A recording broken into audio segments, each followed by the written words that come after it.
sudah teman-temannya kecuali si Nur Salim sama Gavi.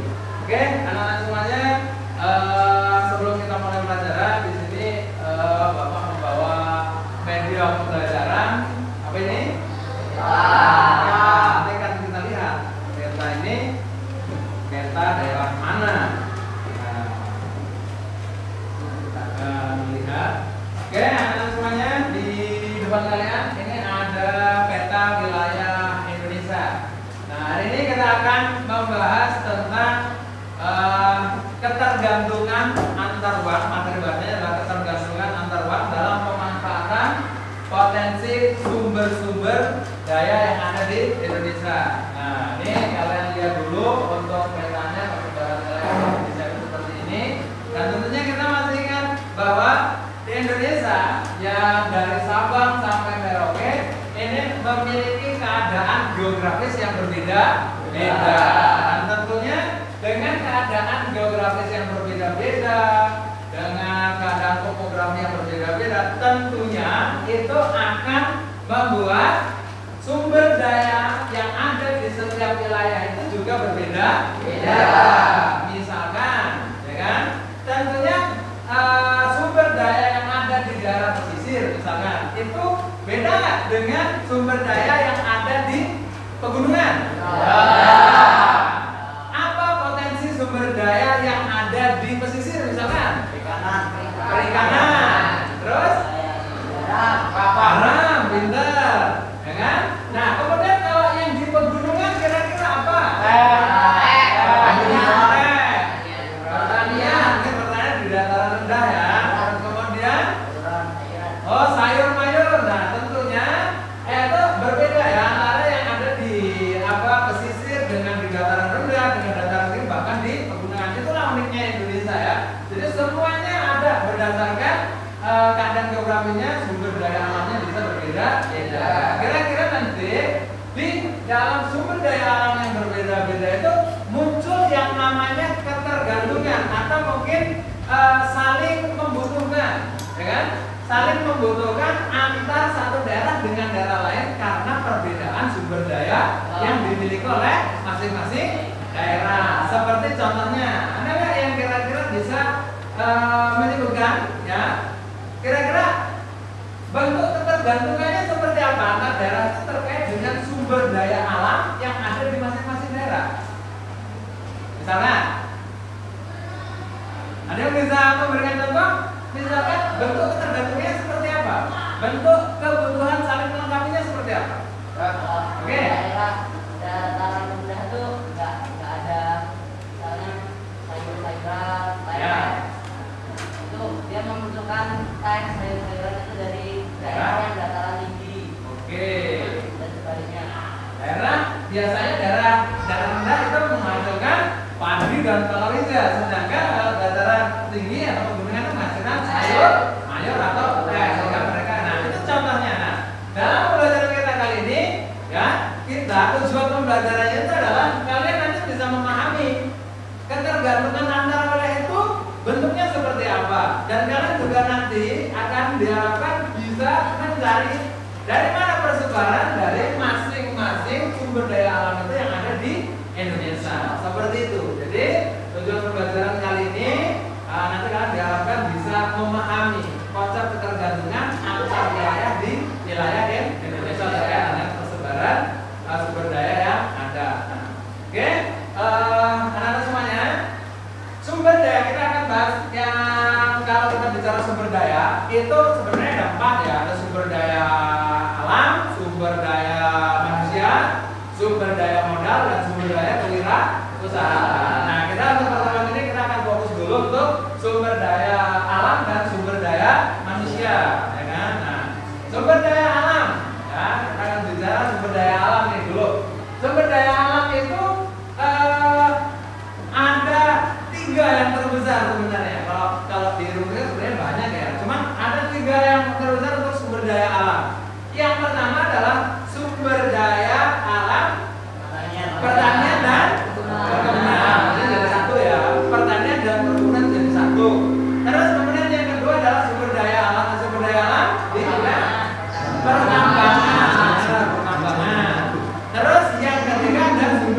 paling menonjol dari Indonesia itu apa?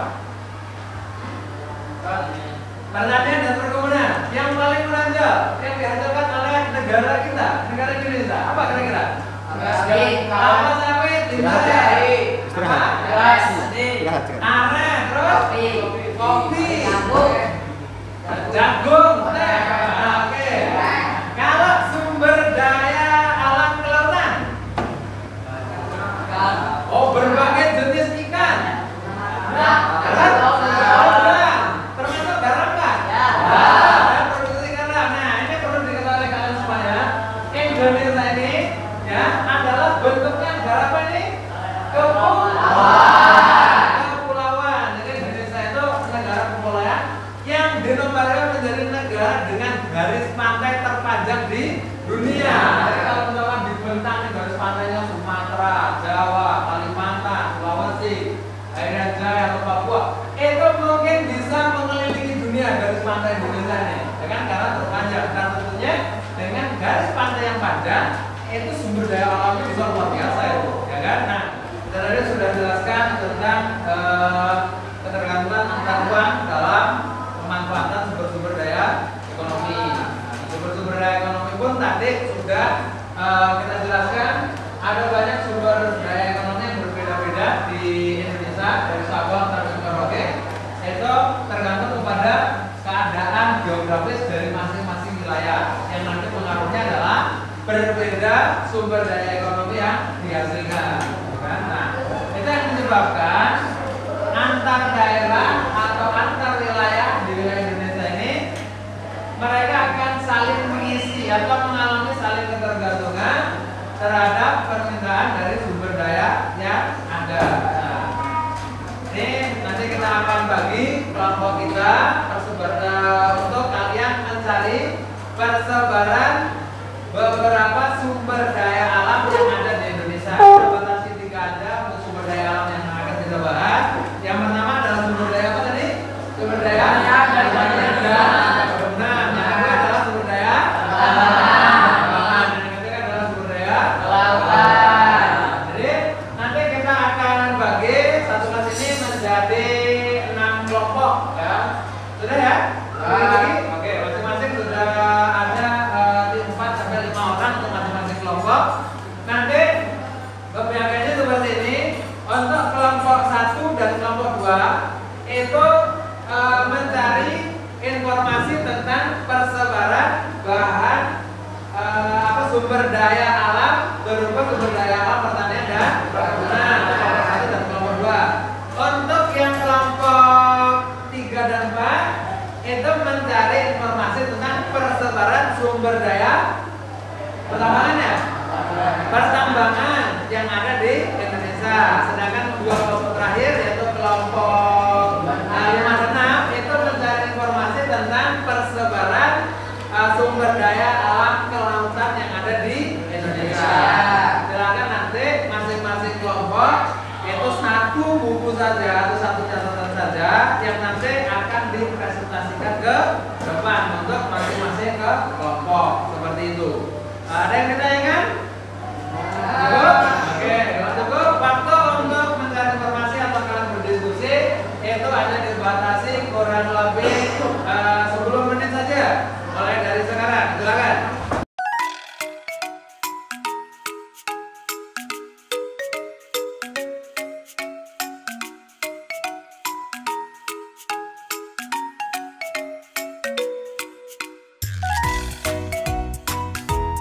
Assalamualaikum warahmatullahi wabarakatuh.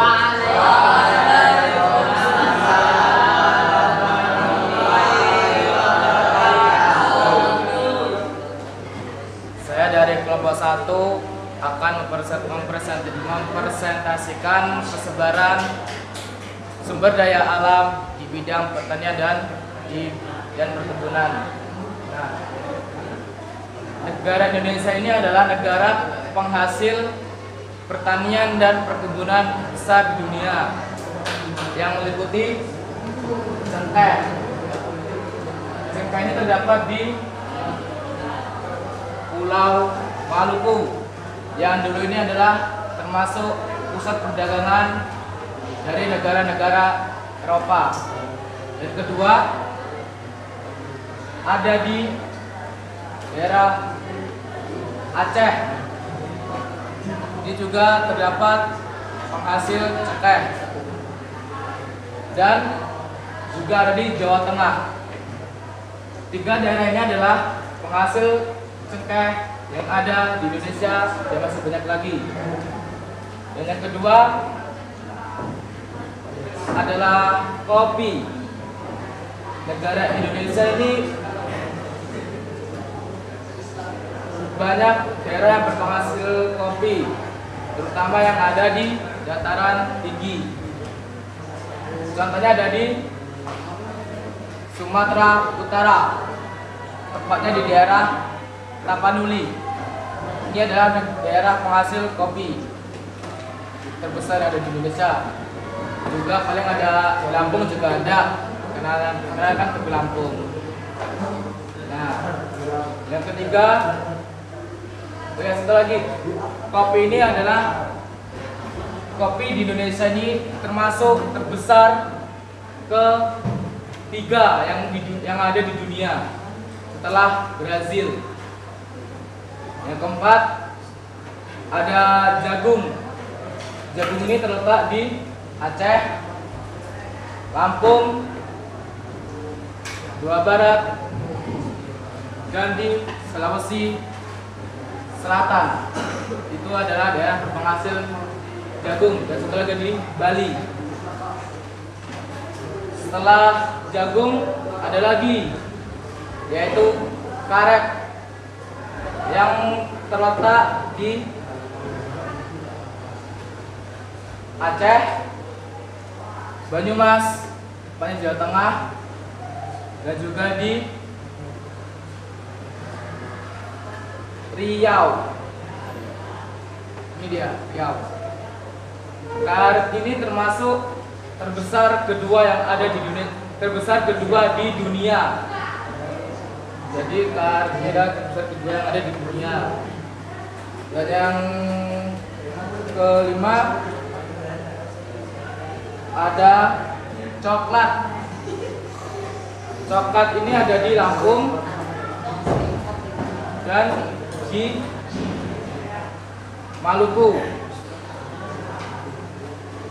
Daerah penghasil coklat terbesar yang ada di Indonesia ada di Jawa Tengah, tepatnya ada di Salatiga.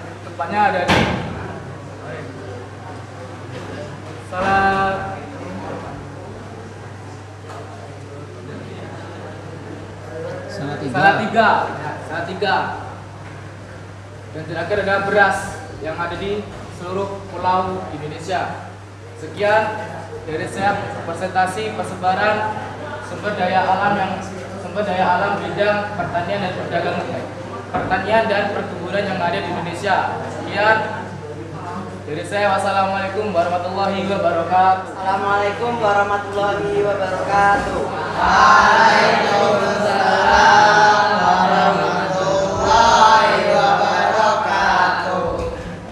Indonesia merupakan salah satu negara di dunia yang kaya akan bahan tambah. Tanah Indonesia merupakan tanah yang mengandung berbagai sumber daya tambang di dalamnya. Saya akan menyebutkan daerah penghasil setiap komoditas tambang di Indonesia. Yang pertama adalah batu bara.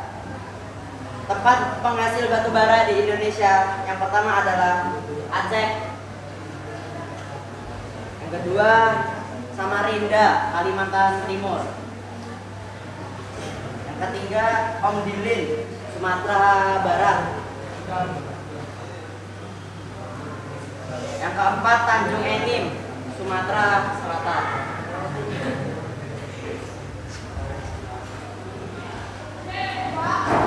Bahan tambang yang kedua adalah biji besi. Tempat penghasil biji besi di Indonesia ada di Cilegon. Yang kedua di Cilacap, Jawa Tengah. Yang ketiga ada di Jawa Timur.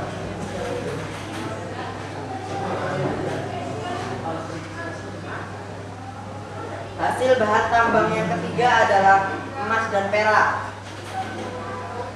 Tempat penghasil emas dan perak ada di Aceh. Yang kedua ada di Jawa Barat. Yang ketiga ada di Kalimantan Tengah. Keempat adalah di Papua. Bahan tambang yang keempat adalah intan.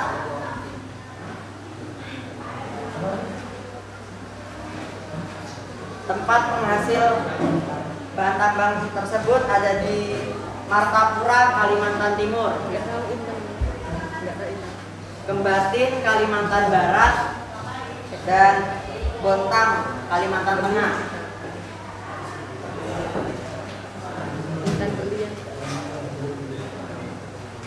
Bahan tambang yang selanjutnya adalah minyak bumi. Minyak bumi tersebar di berbagai daerah di Indonesia. Salah satunya adalah Sorong, Papua. Di Riau, Muara Enim, Aceh, Cilacap, Surabaya, dan selanjutnya bahan tambang timah. Indonesia adalah penghasil timah nomor 4 terbesar di dunia. Tempat penghasilnya adalah Bangka Belitung. Sekian presentasi saya. Kurang lebihnya mohon maaf. Assalamualaikum warahmatullahi wabarakatuh. Assalamualaikum warahmatullahi wabarakatuh.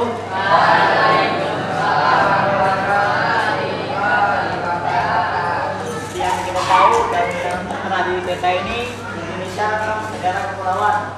Negara kepulauan yang dia otomatis memiliki banyak lautnya dan juga otomatis memiliki banyak hasil lautnya.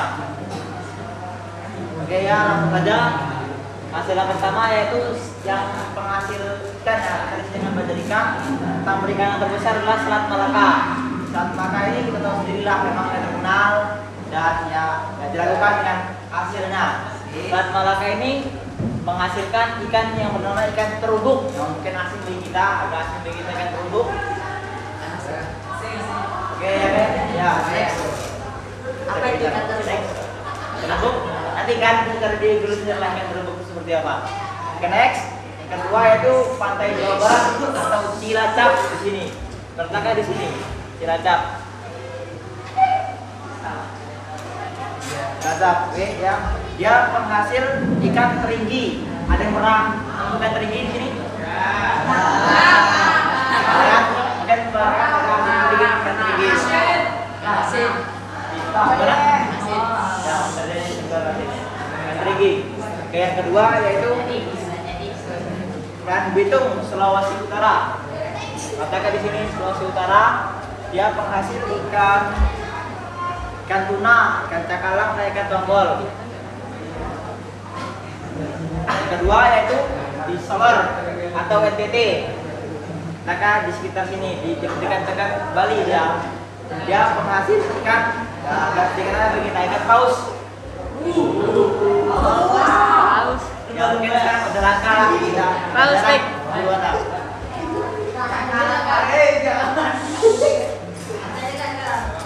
Mungkin ada lagi. Oke dah. Selanjutnya yaitu di Ambon. Ambon ini letaknya di Pulau Maluku. Dia ikan cakalang. Ya, mungkin ikan cakalang kita udah nggak ada agak asing bagi kita. Ya oke, sekian sudah videonya. Wassalamualaikum warahmatullahi wabarakatuh. Teman kalian, Fikri sudah mempresentasikan tentang persebaran sumber daya kelautan di Indonesia. Jadi memang Indonesia itu sangat cocok sekali untuk daerah perikanan, didukung dengan kondisi alam atau geografis Indonesia yang lautnya itu berupa laut yang dangkal. Jadi memang secara kondisional geografisnya laut yang dangkal itu cenderung banyak ikannya, ya kan? Karena sinar matahari itu masuk menembus sampai dasar laut yang dangkal, sehingga dengan sinar matahari yang masuk ke dalam dasar laut itu akan memperkaya makanan ikan. ya kan, di laut, yaitu plankton, ya kan. Apalagi di Indonesia ini adalah daerah yang dilewati oleh arus panas dan arus dingin. Nah, itulah yang menyebabkan plankton itu juga menjadi berkembang biak besar di Indonesia, sehingga laut di Indonesia itu kaya dengan hasil lautnya, terutama ikan. Ya, macam-macam lah ikannya seperti yang tadi diterangkan oleh teman-teman. Oke ya, ketika tadi kita sudah saksikan presentasi dari 3 temanmu, itu kita sudah bisa membayangkan betapa kayanya Indonesia, ya kan? Betapa melimpahnya sumber daya alam yang ada di Indonesia, ya kan? Dengan sumber daya alam, tambang, pertanian, terus kemudian kelautan, tanah yang subur, sumber daya alam yang melimpah, itu yang kenyataan yang ada di negara kita itu seperti itu. Nah, sekarang pertanyaannya gini, dengan banyaknya sumber daya alam yang ada, baik itu pertanian, kelautan, bahkan tambang, kenapa sih negara kita itu belum menjadi negara yang maju dengan segala kelimpahan sumber daya alam yang ada? Ada yang tahu? Kualitasnya rendah, jumlah angkatan kerjanya yang tidak sesuai dengan itu kesempatan kerja, sebaran tenaga kerja yang tidak merata. Pertanyaannya berlanjut, kenapa sumber daya alam yang ada itu kurang dimanfaatkan secara maksimal? Ya? Kurang adanya pengelolaan dalam pemanfaatan sumber daya alam. Kurang adanya pengelolaan dalam memanfaatkan sumber daya alam. Kenapa itu bisa terjadi? Apa yang menyebabkan kita kurang bisa mengelola sumber daya alam kita? Karena kurangnya teknologi-teknologi yang kurang bersaing. Karena tidak didukung dengan teknologi yang canggih untuk mengelola sumber daya alam. Intinya apa sebenarnya? Kurangnya kualitas sumber daya manusia. Oke, hari ini kita akhiri untuk pembelajaran kita. Silakan kalau ada yang ditanyakan. Cukup? Cukup ya. Oke, kita lanjutkan besok untuk materi selanjutnya. Hari ini kita cukupkan. Kurang dan lebihnya mohon maaf. Assalamualaikum warahmatullahi wabarakatuh.